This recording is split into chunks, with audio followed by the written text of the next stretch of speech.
Halo semuanya, kembali lagi di channel Riza Muhammad.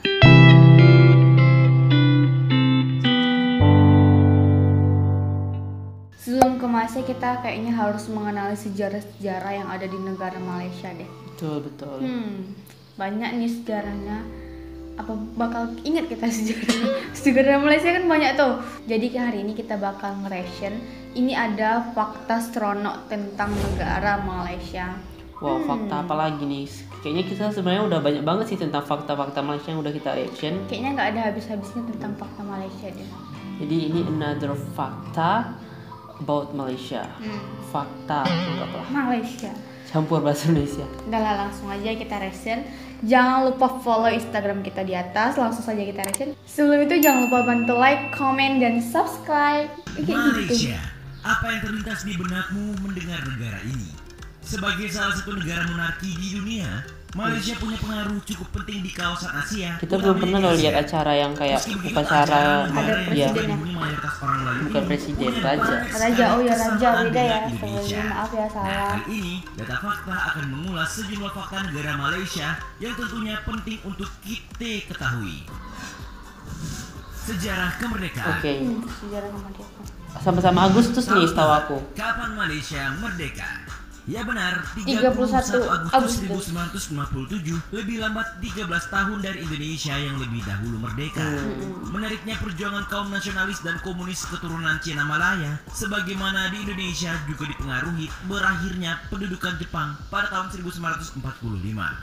Meski begitu, sebelumnya kalian tahu kan kalau Malaysia sangat identik dengan Inggris, dikarenakan negara itu merupakan koloni mahkota Britania.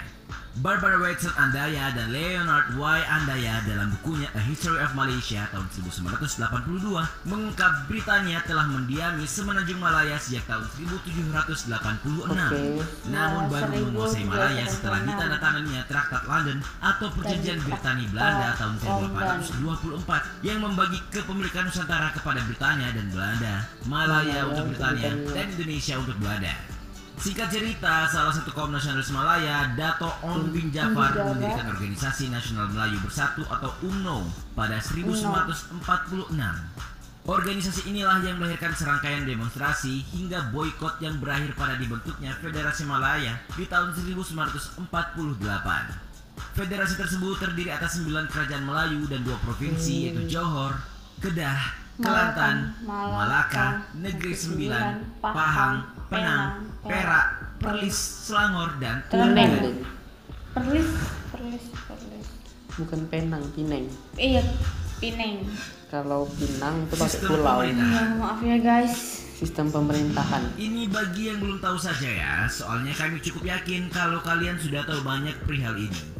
Sistem pemerintahan Malaysia adalah monarki konstitusional, di mana kepala negaranya disebut Yang di-Pertuan Agong atau Raja Malaysia. Uniknya, raja dipilih dari oleh 9 sultan negeri-negeri Malaya untuk masa jabatan 5 tahun secara bergiliran. Nah, karena Malaysia masih merupakan anggota negara persemakmuran Inggris, sistem pemerintahannya mengadopsi sistem parlementer Westminster, warisan penguasa kolonial Britania. Namun dalam praktiknya kekuasaan lebih terpusat di eksekutif ketimbang legislatif, dan yudikatif diperlemah oleh tekanan berkelanjutan dari pemerintah.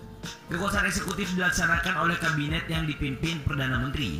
Dalam konstitusinya, Perdana Menteri haruslah anggota Dewan Rakyat yang disetujui oleh Yang di-Pertuan Agong dan mendapat suara mayoritas di dalam parlemen. Terus tuh. Salah satu kesultanan tertua di dunia. Kayaknya masih banyak deh yang belum tahu. Di Malaysia terdapat satu kesultanan yang tergolong sebagai salah satu imperium tertua di dunia. Seperti diketahui, Federasi Malaysia terdiri atas 9 kesultanan yang diperintah sultan, serta 4 negara bagian yang diperintah oleh Yang di-Pertuan Negeri atau istilahnya gubernur kalau di Indonesia. Nah, terkait kesultanan mana salah satu yang tertua, kita bisa cek di buku Ancient Empires From Mesopotamia to the Rise of Islam tahun 2011 dari Eric H. Klein dan Mark W. Graham. Apa tuh? Di situ dikatakan Kesultanan Kedah merupakan kesultanan awal di Semenanjung Malaya yang pula merupakan kesultanan tertua di dunia. Dunia. Kesultanan Kedah didirikan sekitar tahun 1136 oleh Phra Ong Mahawangsa atau Sultan Muzaffar Shah I.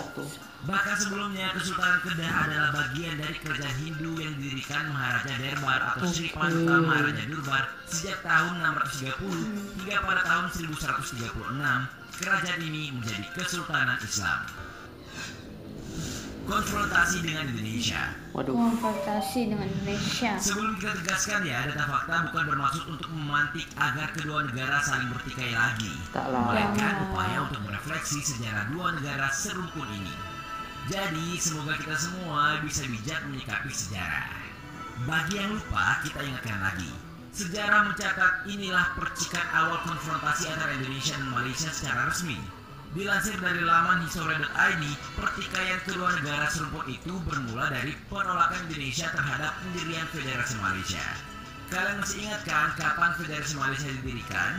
Ya, tahun 1948. Dalam pandangan Indonesia, dalam hal ini Soekarno, pembentukan federasi tersebut tak lebih sebagai salah satu bentuk persekongkolan para kolonialis dan khawatir akan membahayakan Indonesia yang baru saja membebaskan diri dari penjajahan. Rempo Green dalam buku The Genesis of Confrontation Malaysia Brunei Indonesia 1945-1965 yang pengantarnya ditulis Pramudia Anantatur menyebut alasan Inggris membentuk Federasi Malaysia dikarenakan tidak siap kehilangan sumber uang di Malaysia, Singapura, dan Borneo Utara. Kita tahu Malaya merupakan penghasil timah, karet, dan minyak kelapa sawit. Wilayah terpisah dalam dua bagian berbeda. Ada Malaysia, Borneo, Secara geografis, wilayah negara yang juga mayoritas penduduknya muslim ini terbilang cukup unik dan beda loh dengan negara-negara pada umumnya. Soalnya nih, wilayahnya terpisah ke dalam dua bagian yang berbeda daratan. Jaraknya pun cukup jauh, yakni sekitar 960 km atau 609 mil. Dua wilayah yang dimaksud sebagian besar berada di Semenanjung Malaya yang sangat dekat dengan Pulau Sumatera, Indonesia, serta sebagian besar lainnya menyatu dengan Pulau Kalimantan, Indonesia. Penting buat kalian ketahui, wilayah di Semenanjung Malaya sering pula disebut sebagai Malaysia Barat yang terdiri atas 11 negara bagian serta dua wilayah persekutuan diantaranya Kelantan, Terengganu, Pahang, Johor, Melaka, Negeri Sembilan, Selangor, Perak, Kedah, Pulau Pinang, dan Perlin, serta Putrajaya dan Kuala Lumpur selaku ibu kota. Luas wilayahnya sendiri mencapai 131.589 km persegi. Sementara di bagian Pulau Kalimantan disebutnya Malaysia Timur yang terdiri atas dua negara bagian dan satu wilayah persekutuan diantaranya Sabah, Sarawak, dan Labuan. Luas wilayahnya sendiri mencapai 73.619 km persegi. Memiliki sekolah tertua di ASEAN. Penang Free School. Selain memiliki kesultanan tertua, kalian mesti tahu kalau Malaysia juga memiliki salah satu sekolah yang cukup legend di dunia. Ya, bagaimana tidak, sekolah tersebut nyatanya menjadi yang tertua di ASEAN. Bagi yang belum tahu, sekolah tersebut bernama Penang Free School atau PFS. Sebuah sekolah menengah kebangsaan yang terletak di Jalan Masjid Negeri, tepatnya di Georgetown, Pulau Pinang, Malaysia. Dikutip dari laman ASEANRecords.world, sekolah berbahasa Inggris pertama di Asia Tenggara ini didirikan pada 20 Oktober 1816 oleh pemerintah kolonial Inggris atas nama Pendeta Robert Sparky Hutchings. Sekadar informasi, sekolah yang kalau di Indonesia kayaknya mirip-mirip Stovia dan Mulu ini telah menghasilkan lulusan-lulusan penting. Beberapa di antaranya termasuk Tunku Abdul Rahman, Perdana Menteri pertama dan pendiri Malaysia, Tuanku Syed Putra, Raja ketiga Malaysia, Tuanku Syed Sirajuddin, Raja ke-12 Malaysia, hingga Lim Chong Eu, Ketua Menteri kedua Pulau Pinang. Selanjutnya, Kekayaan botani yang Nah, menakjubkan. ini yang obat kemarin nih, obat HIV. Inilah salah satu sekian fakta menarik Malaysia. Mereka kaya akan tanaman yang unik. Dilansir dari CNN, dalam sebuah penelitian tercatat kalau Malaysia memiliki lebih dari 1000 spesies tanaman yang mayoritas bisa digunakan sebagai obat. Wah. Satu yang paling banyak dicari ialah pohon Obat bintang bintang. yang katanya hanya terdapat di Sabah dan diyakini Wah. bisa mematikan virus HIV penyebab AIDS. Kan Selain itu ada tanaman alocasia Nah, ini juga udah Iya, macrorhiza legal banget nih. dengan daun terlebar di dunia yang juga berasal dari negara bagian Sabah. Terus ada pula pulau pomelo atau citrus maxima, semacam buah jeruk yang mendekati ukuran bola sepak. Terakhir, Wah, pohon bola tropikal sepak. tertinggi di dunia pun ada di Malaysia. Bayang kalau sebut apa pohon tuh? itu bernama tualang yang disebut-sebut bisa tumbuh setinggi 80 meter dengan diameter batang mencapai 3 meter. Wonderful banget ya negara serumpun kita ini. Wow, dan ternyata banyak banget fakta-fakta yang belum kita ketahui tentang Malaysia. apa aja tuh Din? Terutama tadi aku kaget banget sama sekolah tertua di Malaysia tadi. Banyak juga dari alumni sekolah tersebut yang menghasilkan raja-raja dan sampai menteri-menteri loh. Dan aku takjubnya sama yang terakhir tadi, obat HIV. Emang sih udah pernah dibahas, cuman karena aku masih takjub dari tumbuhan tersebut bisa mengobati penyakit HIV yang sudah terakhir tadi loh, yang video terakhir. Terus tadi juga kau terkejut dengan pohon yang tertinggi, padahal waktu itu kita Iya juga udah ada pernah reaction. gitu, udah pernah Terus reaction. kenapa terkejut lagi? Iya, cuman ya masih terkejut aja loh. Kalau Penang Free School tadi itu apakah emang betul-betul free atau gimana guys? Apakah itu sekolah kebangsaan? Cuma aku bingung deh gimana sih namanya tuh. Pokoknya boleh deh jelasin lagi seputar Penang Free School karena itu tadi kan agak sejarahnya Cuma aja kan. sekilas saja kalau Tahun ada. berapa, terus orang-orang yang lulus Iya. dari situ. Cuma kan nggak tahu tuh sistem sekolahnya seperti apa. Coba kalian ceritain di bawah sedikit aja nggak apa-apa, oke? Makasih udah nonton video ini sampai akhir. Jangan lupa like, comment, dan subscribe.